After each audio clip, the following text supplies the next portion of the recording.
কলেজবিলাকত নিৰ্দেশ জাৰি কৰিছিলে উচ্চ শিক্ষা বিভাগৰ ডাইৰেক্টৰে সুমিত্ৰা দেৱে নিৰ্দেশ জাৰি কৰিছিলে যে এতিয়াৰ পৰা কলেজ এখনত চাকৰি পাবৰ কাৰণে অসমৰ স্থায়ী বাসিন্দাৰ প্ৰমাণপত্ৰ বা PRCৰ কোনো প্ৰয়োজন নাই। এটোক লৈ সমগ্ৰ অসম জুৰি ব্যাপক প্ৰতিবাদ হৈছিলে আৰু ব্যাপক প্ৰতিবাদৰ ফলস্বৰূপে অসমৰ মুখ্যমন্ত্ৰী আৰু অসমৰ শিক্ষামন্ত্ৰীয়ে কালিৰ উচ্চ শিক্ষা বিভাগৰ যিখন জাননী আজি সেইখন নাকচ কৰা হ'ল বুলি ঘোষণা কৰিছে।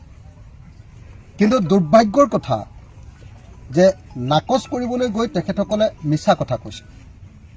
মিছা কথা এই কাৰণেই কৈছে যে ডক্টৰ ৰণোজ পেগু আৰু ডক্টৰ হিমন্ত বিশ্ব শৰ্মাই কৈছে যে তেওঁলোকক নজনোৱাকৈ উচ্চ শিক্ষা বিভাগে এনেকুৱা ধৰণৰ জাননী জাৰি কৰিছে।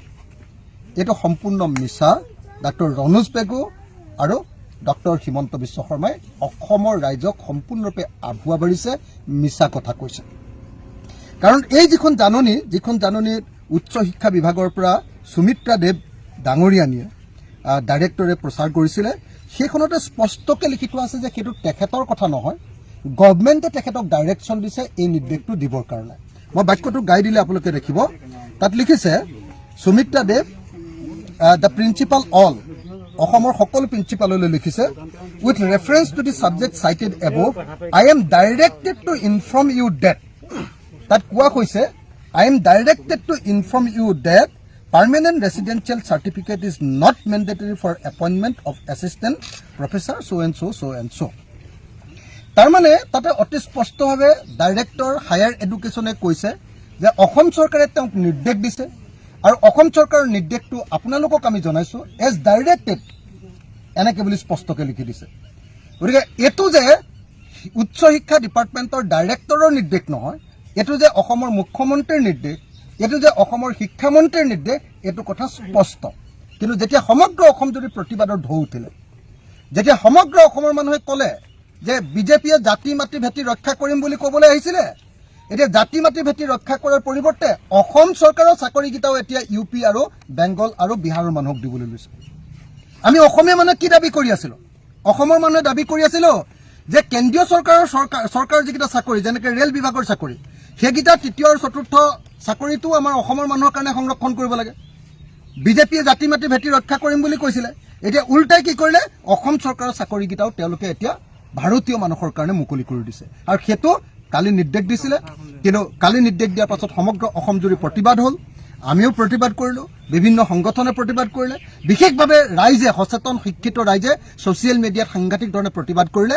আৰু আজি অসমৰ মুখ্যমন্ত্ৰীয়ে তেওঁলোকৰ যি জাননী আছিলে সেই জাননীখন উঠাই ল'বলৈ বাধ্য হ'ল। এতিয়াও শিক্ষামন্ত্ৰী আৰু অসমৰ মুখ্যমন্ত্ৰীয়ে কৈছে যে তেওঁলোকে নজনাকৈ উচ্চ শিক্ষা বিভাগে এই কামটো কৰিছিলে। কেতিয়াও নহয়, এই জাননীখনত লিখি থোৱা আছে যে গভৰ্ণমেণ্টৰ নিৰ্দেশ অনুসৰিহে আচলতে তেওঁ এই কথাখিনি কৈছে। সুমিত্ৰা দেৱ আপোনাৰ উচ্চ শিক্ষা বিভাগৰ ডাইৰেক্টৰে কৈছে, সঞ্চালিকাই কৈছে, সেই কথাটো উল্লেখ কৰি থোৱা আছে। আৰু এতিয়া বিজেপিয়ে এই কামটোৱে কৰে সদায়। আগতে আপোনালোকে সকলোৱে জানে যে সৰ্বানন্দ সোণোৱালৰ দিনত মাজুলীত গৈ বিহাৰৰ ল'ৰাই LP স্কুলত পঢ়াবৰ কাৰণে মাষ্টৰ চাকৰি পাইছিল। তেওঁ না অসমীয়া ভাষা জানে, না মিচিং ভাষা জানে। মিচিং গাঁৱত LP স্কুলৰ মাষ্টৰ পাইছে, হিন্দী ভাষাহে জানে, তাৰ বাহিৰে আন একো ভাষা নাজানে। এইটো মানে বিজেপিৰ কি, এক দেশ এক শাসন ব্যৱস্থা, এক দেশ এক ধৰ্ম, এক দেশ এক সংস্কৃতি, এক দেশ এক ভাষা, এই যিটো বিজেপিৰ যিটো থিয়ৰী যে গোটেই পান ইণ্ডিয়ান আইডেণ্টিটি, সেই সৰ্বভাৰতীয় যিটো পৰিচয়, সেই পৰিচয়টোক জাপি দিবৰ কাৰণে এই কাম কৰিছিলে। আৰু এতিয়া যেতিয়া অসমৰ মানুহে মাৰ দিলে, তেওঁলোকক উল্টাই ধৰিলে, মাহৰ দেখি কি তিলে বেট মেলা বুলি কয়নে নাই, মাহৰ মাৰ দেখি তিলে বেট মেলিলে।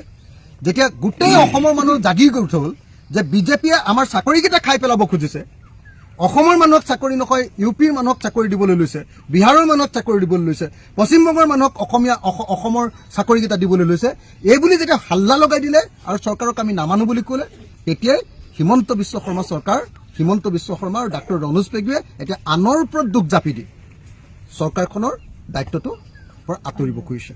আমি চৰকাৰক সকীয়াই দিছোঁ যে তেওঁলোকৰ বিজেপি RSSৰ যিটো এক দেশ এক শাসন ব্যৱস্থা, এই নীতি অসমত নচলিব।